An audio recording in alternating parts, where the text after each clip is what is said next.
नमस्कार, मैं डॉक्टर मनोज कुमार आज आप लोग के सामने एक बहुत ही ज्वलंत मुद्दे पर आज बात करने के लिए आया हूँ।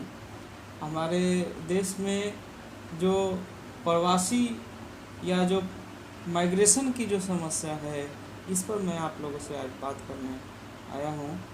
तो सबसे पहले मैं ये बताना चाहता हूँ कि हमारे देश में जो प्रवास है या प्रवासन की जो समस्या है, वो हमारे देश की काफ़ी संवेदनशील समस्या है। प्रवासी मजदूर की बात हो या प्रवासी लोगों की बात करें, तो इसमें ये सारे मामले काफ़ी संवेदनशील हैं।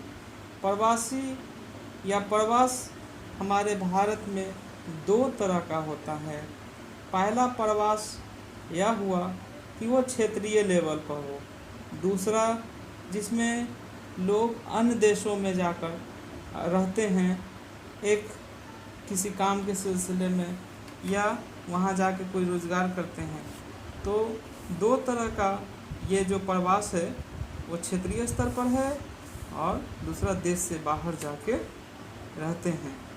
तो प्रवास का कारण चाहे कुछ भी हो, इसमें सबसे बड़ा जो मुद्दा सामने आता है कि उसमें दो वक्त की रोटी के लिए व्यक्ति या शिक्षा के लिए व्यक्ति जगह जगह पर व्यक्ति जाते हैं। लेकिन लोग जब अपने घर से दूसरे जगह रहने को जाते हैं तो उनके साथ कई तरह के भेदभाव के कलंक भी उनको देखना पड़ता है। उनको कई तरह के पूर्वाग्रह से भी सामना करना पड़ता है। और कुछ ऐसे लोग जो विदेशों में जाते हैं वो स्थायी प्रवास के तौर पर तो वहाँ रह जाते हैं, लेकिन कुछ वैसे लोग हैं जो अस्थायी प्रवास के रूप में होते हैं। यानी कि इसमें मजदूर वर्ग आ जाएगा जो अपने रोज़गार के लिए कभी दिल्ली, कभी मुंबई या कभी मद्रास, चेन्नई भटकते रहते हैं और जहाँ उनको रोजी रोज़गार ले जाए वहाँ वो जाते हैं। तो इस दौरान उनको कई तरह की आलोचनाओं का भी शिकार होना पड़ता है। कई बार उनको हिंसा का भी शिकार होना पड़ता है, सिर्फ इसलिए कि वो दूसरे राज्यों से आए, दूसरे जगहों से गए। लेकिन तमाम सारी चीज़ों को झेलते हुए एक मज़दूर उन सब चीज़ों को झेलते हुए अपने काम को करता है। दूसरे राज्यों में जाकर वहाँ की सरकार के लिए कुछ काम करता है, वहाँ के समाज के लिए योगदान देता है और आलोचनाओं को वो झेलता भी है और हिंसा को भी झेलता है। अब जैसे हाल ही में बात करें तो नॉर्थ ईस्ट का मामला हो, उत्तर भारतीयों पर जो मुंबई में हमले हुए, तो ये सारे चीज़ें ये दर्शाती हैं कि जो प्रवासी लोग होते हैं उनके साथ असमानता का भेदभाव होता है, ये देखा जाता है। तो ये हमें यह समझना है कि इसके पीछे क्या कारण है।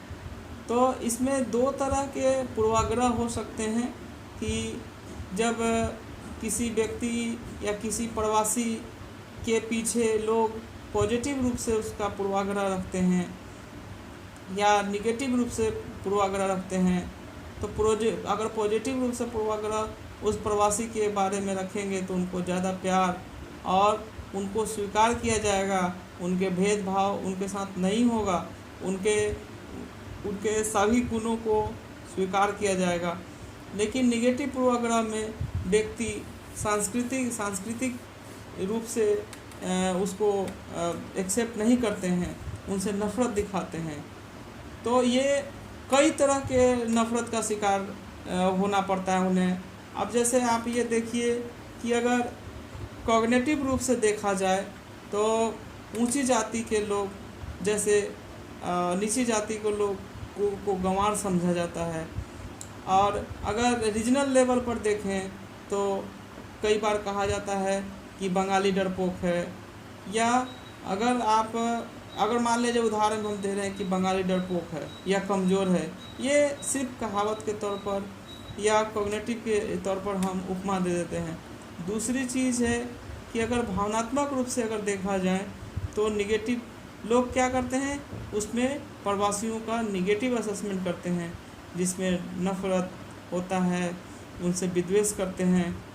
इसका ताज़ा उदाहरण यह है कि जैसे उत्तर भारतीयों से नफरत, बिहारी कहकर गाली देना, ये तमाम सारी चीज़ें भावनात्मक रूप से कंपोनेंट के तौर पर देखी जाती है।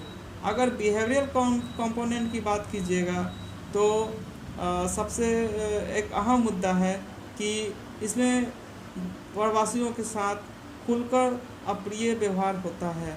जैसे नॉर्थ ईस्ट इंडिया पर दिल्ली में जो नॉर्थ ईस्ट इंडियन बच्चों पर जो दिल्ली में हमला हुआ था, ऑस्ट्रेलिया में भारतीय छात्रों पर जो हमला हुआ था, ये सारे बिहेवियरल कंपोनेंट हैं प्रवासियों के साथ। इस प्रकार पूर्वाग्रह का जो होता है वो एक अर्जित होता है, संवेगात्मक व्यवहार के तौर पर होता है, जो प्रवासियों के साथ देखा जाता है। एक इम्पॉर्टेंट मसला यह भी है कि पूर्वाग्रह की अभिव्यक्ति होती है वह कई प्रकार से होती है। जैसे किसी जाति को लेकर अगर वो मेल हैं, फीमेल हैं, उनकी उम्र क्या है, उनकी भाषा क्या है, धर्म क्या है, उन किस राजनीति से वो संबंधित हैं, उनका क्षेत्र क्या है, इन सब चीज़ों के कारण भी उनके साथ पूर्वाग्रह रखा जाता है। तो प्रवासियों के साथ जो पूर्वाग्रह होते हैं या उनके साथ जो भेदभाव होते हैं उसके कई कारण सामने आए हैं। अगर आप ऐतिहासिक रूप से देखिएगा तो ऐतिहासिक रूप में आपको जो मनुष्य का जो स्वभाव है, जो उसका जो आर्थिक संघर्ष करने का जो उसमें जो शक्ति है, उसका जो एटीट्यूड है, वो पहले से ही चला आ रहा है। समाज में जैसे महिलाओं को जैसे यह माना जाता है कि महिलाएं मर्दों वाला काम नहीं कर सकती, तो यह एक हिस्टोरिकल बात है।